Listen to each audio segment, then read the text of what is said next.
Morning students, आज मैं आपको कबीर दास द्वारा रचित साखियाँ कविता का तीसरा दोहा समझा रही हूँ। हस्ती चढ़िए ज्ञान की सहज दुलीचा डारी, श्वान रूप संसार है भूखन दे जखमारी। इसके कवि का नाम कबीर है, कविता का नाम साखिया है। हस्ती का मतलब है हाथी, सहज स्वाभाविक, दुलीचा गलीचा, डारी मैंने डालकर, श्वान मैंने कुत्ता, भूखन दे भौंकने दो, जख मारी जख मारना, वक्त बर्बाद करना, मजबूर होना। हस्ती चढ़िए ज्ञान की सहज दुलीचा डारी, श्वान रूप संसार है भूखन दे जख मारी। कबीर ज्ञान मार्गी कवि थे। उनका मानना है कि सहज समाधि का दुलीचा बिछाकर ज्ञान रूपी हाथी की सवारी करो, अर्थात ज्ञान प्राप्ति के लिए सहज समाधि लगाओ। श्वान रूप संसार, यह संसार तो कुत्ते के समान है। आलोचना करने वाला यदि कुत्ते के समान भौंकता है तो उसे भौंकने दो, उसकी चिंता मत करो, वह जख मारकर स्वयं ही चुप हो जाएंगे। काव्य सौंदर्य, ये बच्चों पहले मैंने आपको भावार्थ समझाया, अब इसका काव्य सौंदर्य। नंबर 1, कबीर ने ज्ञान के महत्व पर प्रकाश डाला है। नंबर 2, इसमें रूपक अलंकार है। ज्ञान रूपी हाथी, सहज समाधि रूपी दुलीचा और श्वान रूपी संसार है। तीसरा, कुत्ते को भौंकने जख मारना जैसे मुहावरों का प्रयोग है। 4, इसमें दोहा छंद है। 5, इसमें साधुओं की गूढ़ भाषा है। नंबर 6, यह पद गेय है, इसको गाया भी जा सकता है। 7, इसकी भाषा संदूकड़ी है। अब मैं आपको चौथा पद समझा रही हूँ। पक्खा पक्षी के कारणे सब जग रहा बुलान, निरपक होई के हरि बजे सोई संत सुजान।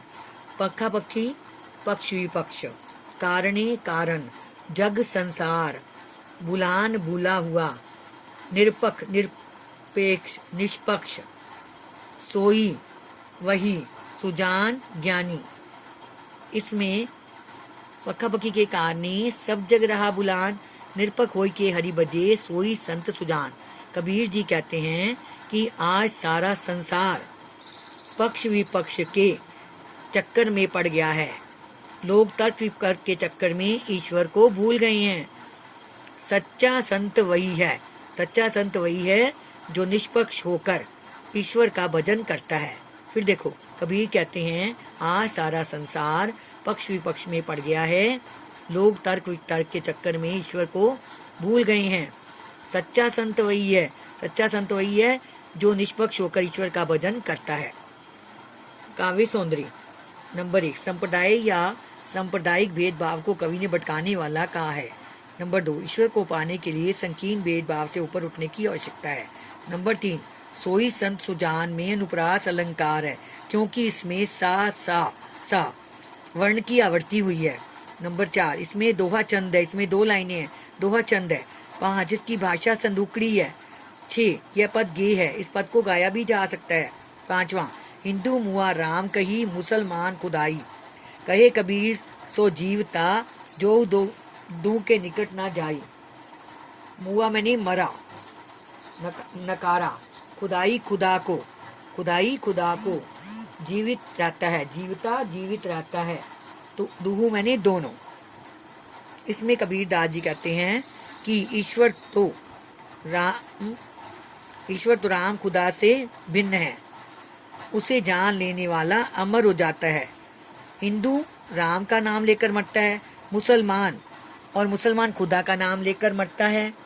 जो दोनों संप्रदायों की, जो दूर के निकट न जाए, दोनों संप्रदायों की मानता के निकट न जाकर भगवान की भक्ति करता है, आराधना करता है, वही व्यक्ति जीवित है।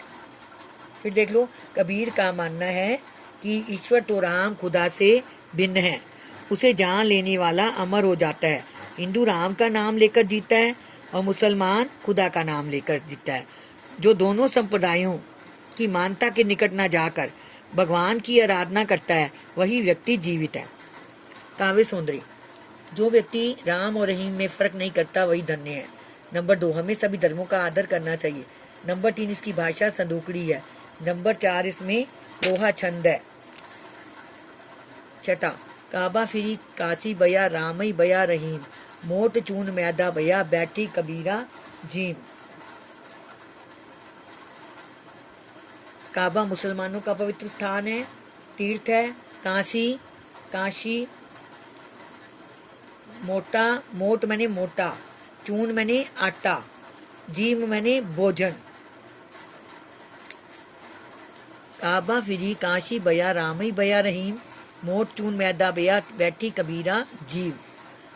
इसमें इसका भावार्थ देखिए। कबीर ने साधुओं के स्पष्ट अंदाज में हिंदू मुसलमानों की एकता पर बल दिया है। वे कहते हैं कि काबा ही काशी है और राम ही रहीम है। जब यह एकता और समानता का विचार आ जाता है तो मोटा आटा भी मैदा बन जाता है और कबीर जैसे साधक तभी तो भोजन करता है। दोनों धर्मों में एकता की दृष्टि से यह महत्वपूर्ण है। काव्य सौंदर्य, इसमें हिंदू मुसलमान की एकता की ओर संकेत किया है। नंबर 2, मोटा चून मैदा दैनिक जीवन के उदाहरण है। तीसरा, इसमें दोहा चंद है। चौथा, इसकी भाषा संदूकड़ी है। बच्चों, ये सारे आपने याद करने और लिखने हैं।